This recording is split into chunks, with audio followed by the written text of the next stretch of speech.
Aloha, welcome to Estate Planning Essentials. On this program, we're going to talk about buying and selling a residence, one of the biggest decisions any of us ever makes.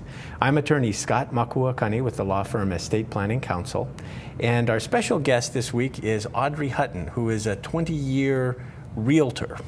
Thank you. And also Janie Nakamatsu, who heads up our trust administration and probate department at Estate Planning Counsel. Hey Scott. Hi Audrey. Hi. Well, Audrey, I understand that this is the anniversary of your getting your realtor's license this month. 20 years ago, 1990, I got my real estate license. Okay, well tell us a little bit more about your background. Well, my family moved here in January 1966, and my dad ran Panko Construction Company, so construction I've been around all my life, and actually worked construction in high school, believe it or not. And so when it comes to real estate, I kind of see things that most people don't, notice, whether it's a foundation or something, which is, to me, a red flag to get that professional to check it out. Mm-hmm. The other side is that I have a fashion merchandising and design degree, which helps for when you have to stage your home and get ready to sell, the organization, cleaning out the closets and everything like that. Okay. Well, let's say I have a house that I want to sell. Take me through the steps from just what I do at the very beginning. Let's say I come and I retain you to help me sell it. Take me through the steps all the way from that point until the sale closes. Okay. To begin, usually I'll come and visit the client and check out the home. Of course, way back when they always said, never bring what the house is worth because you got to see the house, which is the truth, but today, everybody wants to know, what is my house worth? So when I bring comps, it's usually down and dirty, not knowing if they've repaired any home or done any remodeling or anything like that. So it's very basic, and I tell them that, don't go based on this until I can do another one. Mm-hmm. I walk through the house, and I check to see what needs to be done. If they are used to doing home repairs, they usually know what needs to be done to the house. But there are families that they have not done anything for many, many years, and I go and especially if you're dealing with probate and you're dealing with kids who haven't seen their family home for a long, long time, I recommend a home inspector to go through. Okay. So this would be a professional who does this? Correct. I have a list of home inspectors. I have a few that are actually contractors as well as home inspectors that I use, and they provide a thorough informational, they kind of give a summary, and then they have a more detailed report with pictures. They go underneath the house if there's underneath. They go through the attic. They also check the electrical panel. A lot of homes here have double wires on the circuits, and they need to be, split and put on the right ones. That's just kind of normal in Hawaii. So you want to kind of look at what are going to be the red flags.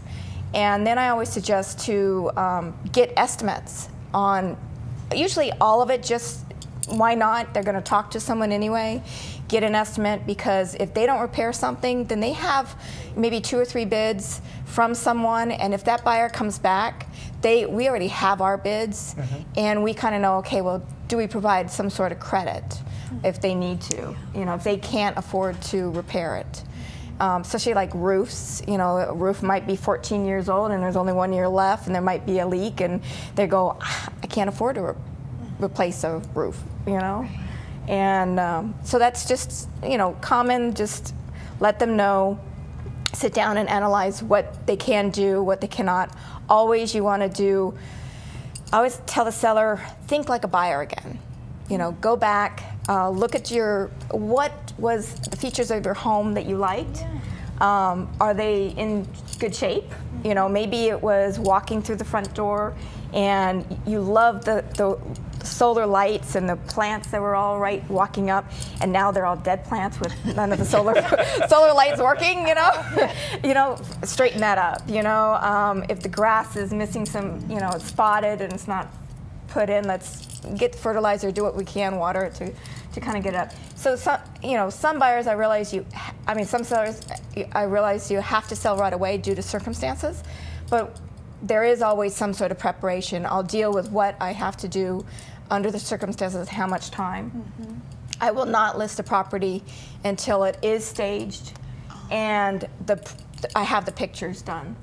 If you list a property in the MLS, and this day and age with everything, was it 84% of the buyers find a house online first? And so do the realtors. I mean, way back when in the 1990s, we had to go to Brokers Open because that was the only way we were going to see the properties. We had this book. We might have a picture in the book, which was black and white, and you had to go out and preview them for the clients. Here, a lot of preview is done online, and the most pictures, a virtual tour you can do, the buyers like. And of course, us as agents, and I find as an agent, and I'm not just guilty of this, but other agents I know are guilty of this. If they're looking for a buyer and you see a generic picture, you're going to go to those other units first that have more pictures and show those. And also, if the showing instructions are easy to see. So it's all kind of important. Rule of thumb, I always kind of walk in and say, you may not like what I have to say, but this is what we have to do, get those magnets off the refrigerator, kind of downsize some of the photos you have in the house. Immediately get a storage, have a garage sale if you can, and if you have a garage, don't put everything in the garage where you can't get a car in. At least get one car inside. And I had a client that one time as the listing went through, of course we were kind of writing the market down at the time, so it kind of hung on, and the garage kept on getting filled up with boxes, and I said, storage.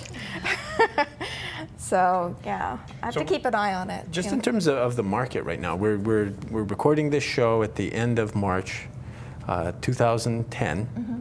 What's the market like, and what's it likely to be like in 6 months, in a year, if you're able to predict? Well, some of the prices in some of the areas have gone up.